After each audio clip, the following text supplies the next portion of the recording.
Hi, my name's Owen. We're here with Graham from DJ Kit, and you guys are watching DJ Kit TV. So I'm just going to give you a really brief talk through of the new S2 and its integration into Traktor DJ.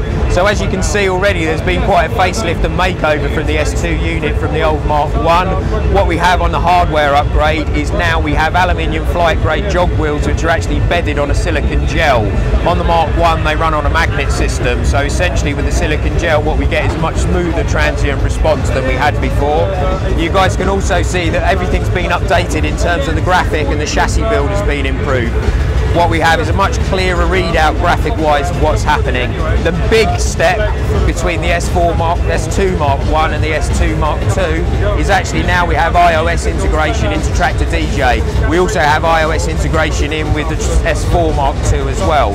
So Traktor DJ is obviously an iPad or an iPhone app which you can purchase from the App Store, and it allows you to now go out into what I would call a club-ready environment and use it.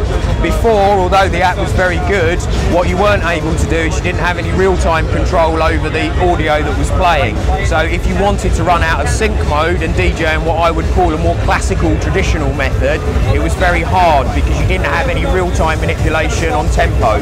Now, with the S2, what we can do is we can actually switch the sync functions off on the iPad, and now it allows me to actually use the jog wheel to navigate my way, speed things up, speed things down, but I can also speed up and slow down the BPM of it as well. So it allows me to DJ in, as I say, a more traditional sense. So as you would expect from an S2, the functionality of it, the buttons do exactly what they say. So as we look here, if I want the audio to play, I just press the play button and now we're running. Anyone that's familiar with NI Kit already, especially with the S4 and the S2s, will be used to the loop engines within them.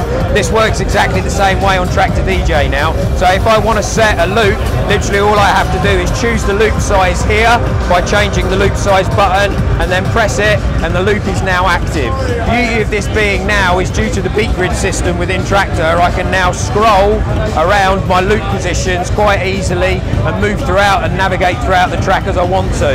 If I wanted to store that as a loop position now, I just press the relevant loop button and it's saved now. To come out of it, come out. If I want to jump back to it again, I can just jump back on and I'm active again.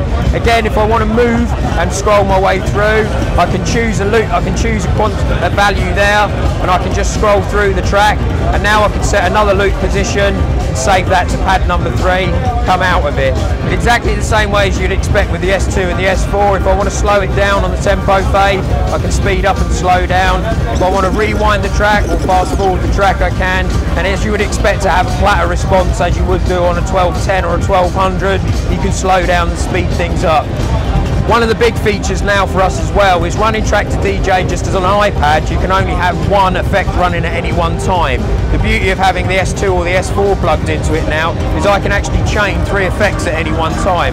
So if I bring up the effects unit here, I can actually switch 3 effects on all at the same time, and I've got a parameter control over here to vary the either timing unit or the amount of reverb that I'm hearing. I have a wet-dry mix for all 3 of them at the same time now, and I can choose to have as many switched on or as many switched off as I want. To get rid of that effects unit, I just press it again. I've also got a filter set up here too, so if I press number 2, that now brings me into my EQ setting. So if I go over to EQ here, you'll see that these all respond as well as you would expect them to respond, but also as well I've got this filter setting here. So if I switch on to filter, I can actually move the filter around. Low pass filter to the left, high pass filter to the right, as you would expect to see. To set the filter off again, you just push down on the encoder and it's gone. It's exactly the same on the right hand side too. Also as well, now with the S4 and S2 integration, I can actually vary my beat grids. So if I've got an analysed track and I don't think the beat grid is quite right, I can actually access that via the S2. So if I press shift and sync, it takes me into beat grid mode here. Now if I move the jog wheel, I can move the alignment of the waveform around, and obviously I can line it up until I think that it's perfectly on. Once it's done, I just hit shift and sync and I'm out of it again. It's important if you're running in sync mode that you have your beat grids lined up correctly. Any time-based effects, they're based off of the beat grid. If you're trying to mix using the sync function as well, it's important that you've got your beat grids lined up, because that's what the sync function runs off, is the beat grid as well. If I want to access into freeze mode now, freeze mode is a nice feature within. What freeze mode allows me to do is it allows me to find a section. So we'll take this loop section that we've got here, but it essentially slices the section up into pieces, and then I can replay those any way that I want just by holding my finger on them. So I can move throughout like this now, and I can actually replay my own melody lines and things like that off of other people's music. Equally, if I want to apply effect to it as well now, I can replay parts over here whilst I'm affecting the reverbs or the delays or the beat masher, whatever I've got switched on at that particular time. Obviously utilising my wet dry mix at the same time. Get rid of the effects unit. Again, it's just a simple push of the button and it's gone. It's come out of freeze mode. I just press that and I'm out of it.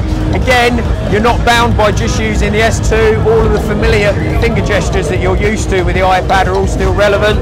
So if I come back to it and I actually want to get rid of that loop, I can just slide down, let go, and the loop's gone. Same way, if I want to set a loop, I can just hold it. I can extend the loop, or I can decrease the loop. Again, the loop length is updated here. I can always go back and change the loop length however I want it there as well. I can come out, but I can also determine loop sizes of my own as well by pressing the in button, waiting for the loop to run as long as I want it to, press the out button, that loop's now set in there, and you'll see that I'm on a loop of 10 beats, which isn't one that I can choose anyway.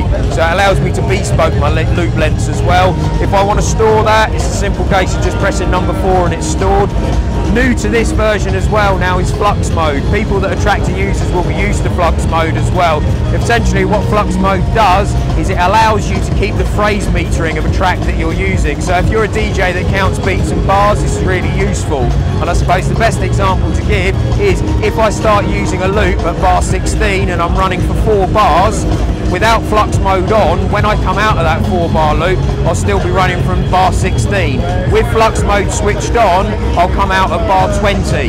So it's good for DJs that want to count their phrases, because it means, let's say, if you know you've got to start mixing at bar 32 and you're at bar 24 and you apply 8 bars worth of loop, you know that when you come out with Flux Mode on, you'll just pick up from bar 32 and carry on. Okay?